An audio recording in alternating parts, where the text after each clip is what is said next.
ख्वाजा साहब, आप चूंकि उस ज़माने में नरसिम्हा राव साहब के बड़े करीबी रहे, तो इस कानून की ज़रूरत आपने उस वक्त क्या महसूस किया कि उस वक्त ऐसी क्या बातें हो रही थी कि इस तरह के कानून के लाने की ज़रूरत पड़ी जिसे आज चैलेंज किया जा रहा है? देखिए, आपको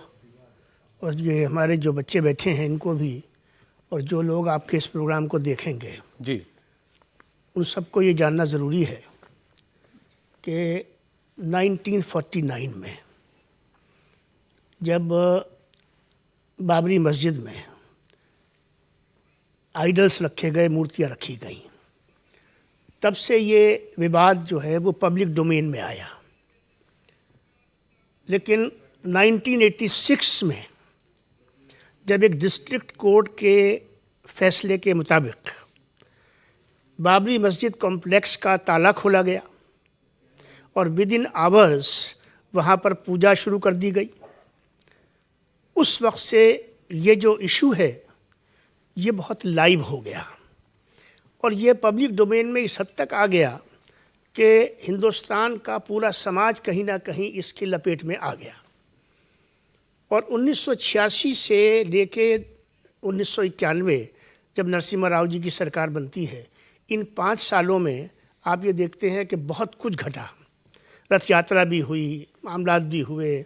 बहुत सारे आउटफिट्स भी इसमें आ गए और एक पॉलिटिक्स जो है पूरा का पूरा उसका रुख जो है वो कहीं ना कहीं जाकर जो है वो अयोध्या पर आकर टिक गया और साथ साथ मंडल भी चलता रहा। तो इस सारे परिपेश में, सारे पस मंज़र में या बैकग्राउंड में आप ये समझिए कि जब नरसिम्हा राव जी इक़्तिदार में आते हैं, सत्ता में आते हैं, तो नरसिम्हा राव जी का एक बैकग्राउंड है, कांग्रेस के से ताल्लुक़ है, उनका सारी ज़िंदगी कांग्रेस में गुजरी है और उनको ये महसूस हुआ कि ये एक ऐसा ख़तरनाक मुद्दा है कि जिससे हमारा जो समाज है उस समाज के का जो एक ताना बाना है उसके अंदर जो इन्होंने शारिक साहब ने 2 लफ्ज़ इस्तेमाल किए, बड़े अच्छे इस्तेमाल किए कि जो समरसता है ना, जो हमारे यहाँ एक समरसता है और एक मैं दूसरा लफ्ज़ इस्तेमाल कर रहा हूँ कि हमारे यहाँ जो एक आम सहमति पाई जाती है कि मिलके रहते आए हैं, मिलके रहेंगे। ये हमारा एक बेसिकली हमारा ये एक ऐसा मंत्र है जिस पर हिंदुस्तान हमेशा से चलता आया है। उसको देखते हुए उन्होंने 1991 में ये एक्ट जो है ये बनाया और इस एक्ट में जो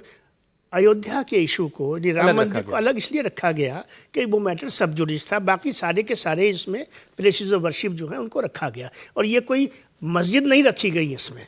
या मंदिर नहीं रखा गया, प्लेसेस ऑफ वर्शिप रखे गए अक्रॉस द बोर्ड। ये बात रही जो है।